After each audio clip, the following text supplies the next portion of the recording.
Hello everyone, welcome you all. इस video के अंदर हम बात करने वाले हैं एलिमेंट्स और कंपाउंड्स के बारे में। तो हमने पहले वाली वीडियो के अंदर देखा था कि प्योर सब्सटेंस क्या होते हैं, और इसमें हम देखेंगे कि हमने प्योर सब्सटेंस को दो पार्ट के अंदर क्लासिफाई कर रखा है। पहला है एलिमेंट्स और दूसरा है कंपाउंड्स। तो सबसे पहले हम देखते हैं कि एलिमेंट्स क्या होते हैं।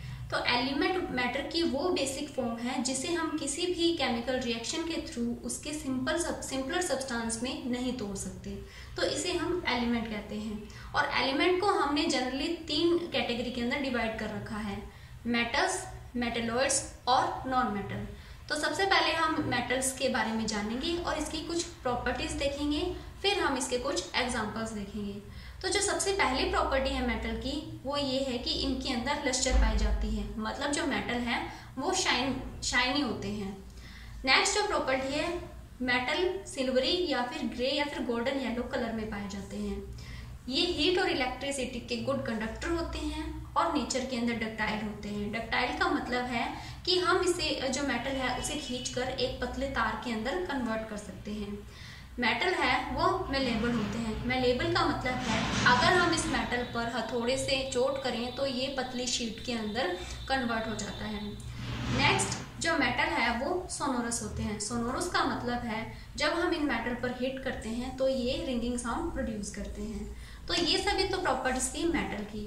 अब हम इसके कुछ एग्जांपल्स देखते हैं, जैसे कि gold, silver, copper, iron, potassium. ये सभी क्या है, ये सभी मेटल्स के एग्जाम्पल हैं। मरकरी ही एक अकेला ऐसा मेटल है जो कि रूम टेम्परेचर पर लिक्विड फॉर्म में पाया जाता है। तो ये सभी तो हमने देखा कि मेटल क्या होते हैं। अब हम बात करते हैं नॉन मेटल की। तो नॉन मेटल के अंदर कुछ प्रॉपर्टीज होती हैं, जैसे कि ये अलग अलग कलर के अंदर पाए जाते हैं और ये हीट और इलेक्ट्रिसिटी के पुअर कंडक्टर होते हैं, और ना ही इनके अंदर लस्टर होता है, ना ही सोनोरस और ना ही मेलेबल होते हैं। अब हम इसके कुछ एग्जांपल्स देखते हैं, जैसे कि hydrogen, oxygen, iodine, carbon, bromine, chlorine. ये सभी क्या है, ये सभी नॉन मेटल के एग्जांपल हैं। बट कुछ एलिमेंट ऐसे भी होते हैं जो मेटल और नॉन मेटल के बीच की प्रॉपर्टीज रखते हैं और उन्हें हम मेटलॉइड्स बोलते हैं, जैसे कि बोरोन, सिलिकॉन, जर्मेनियम। ये सभी क्या है, ये सभी मेटलॉइड्स हैं। तो अभी हमने एलिमेंट के बारे में देख लिया, तो अब हम देखेंगे कि कंपाउंड्स क्या होते हैं। तो जब दो या दो से ज्यादा एलिमेंट केमिकली कंबाइन होते हैं एक फिक्स प्रोपोर्शन के अंदर, तो वो एक कंपाउंड का फॉर्मेशन करते हैं। एलिमेंट्स और कंपाउंड को और भी अच्छे से समझने के लिए हम एक एक्टिविटी देखते हैं।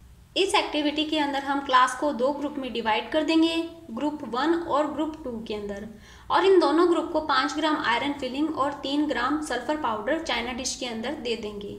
फिर ग्रुप 1 को बोलेंगे कि आप इन आयरन फिलिंग्स और सल्फर पाउडर को मिक्स और क्रश करो, और जो ग्रुप 2 है उसे बोलेंगे कि आप इन आयरन फिलिंग और सल्फर पाउडर को मिक्स और क्रश करने के बाद में इसे स्ट्रांगली हीट करो और उसके बाद में इसे फ्लेम से हटा दो और थोड़े टाइम के लिए ठंडा होने के लिए रख दो।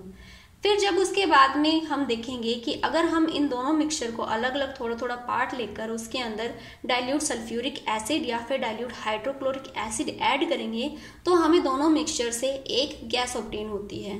लेकिन जो दोनों मिक्सचर से गैस ऑब्टेन होगी वो दोनों अलग अलग होगी। तो जो हमें गैस ग्रुप 1 से ऑब्टेन हो रही है वो है हाइड्रोजन गैस, जो कि एक कलरलेस गैस है, ऑर्डरलेस है और कॉम्ब्यूशिबल है।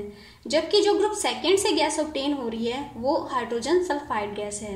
ये एक कलरलेस गैस होती है, लेकिन जो इसकी स्मेल है वो रोटन एग जैसे होती है। तो आपने इस एक्टिविटी के अंदर देखा होगा कि हमने इनको इनिशियल सब्सटेंस तो यानी जो स्टार्टिंग मटेरियल है वो तो सेम दिया था, लेकिन जो इन दोनों ग्रुप से प्रोडक्ट हमें ऑब्टेन हो रहे हैं उनकी जो प्रॉपर्टी है वो दोनों की डिफरेंट है। हमने ग्रुप 1 को जो दिया था, जो उसने एक्टिविटी की थी उसमें सिर्फ फिजिकल चेंजेस आए, जबकि जो ग्रुप 2 ने एक्टिविटी परफॉर्म की उसके अंदर केमिकल चेंजेस भी आए। तो जो ग्रुप 1 था उसका जो मटेरियल हमें मिला था वो दो सब्सटेंस के मिक्सचर से मिला था, कि उसके अंदर जो एलिमेंट थे वो आयरन और सल्फर थे, और उनकी जो प्रॉपर्टीज थी वो भी सेम जो उसी सब्सटेंस की थी जो हमने उनको स्टार्टिंग मटेरियल दिया था। तो इस तरीके से हम कह सकते हैं जो ग्रुप 1 के अंदर चेंजेस आए वो एक फिजिकल चेंजेस थी।